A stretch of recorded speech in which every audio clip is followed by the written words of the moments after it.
Mga kapuso, kalayaan na ngang maituturing ang pagpili sa liderato ng ating bansa. Isang prosesong ginagalang at may mga alituntuning sinusundan. Ngayong eleksyon, tandaan po, dapat tama.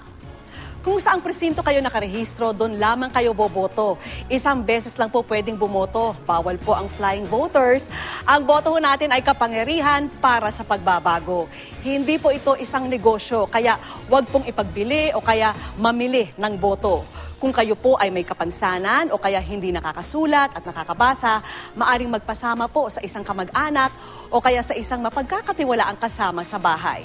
Pwede rin kayong magpatulong sa sinumang miyembro ng Board of Election Inspectors para na nga makaboto. Huwag po gawing palengke ang lugar na pinagbobotohan. Hindi po pinahihintulutan ang pagtitinda ng mga kakanin, inumin o kung anumang mga bagay sa loob ng 30 metro mula sa presinto. Bawal din po ang sabong mga karera ng kabayo, boxing o paliga at maging ang pagdiriwang ng kapistahan sa araw na ito. Panatilihin po nating marangal ang eleksyon. Huwag po natin itong ihalintulad sa isang sugal. Mahigit pong pinagbabawal ang pustahan sa kalalabasan nito. Babala po ng COMELEC, ang sinumang lalabag maaring makulong hanggang 6 na taon. Maari ring hindi napayagan pang makaboto at pwede ring ma-disqualify ang nagkasalang kandidato. Mga kapuso, dapat tama.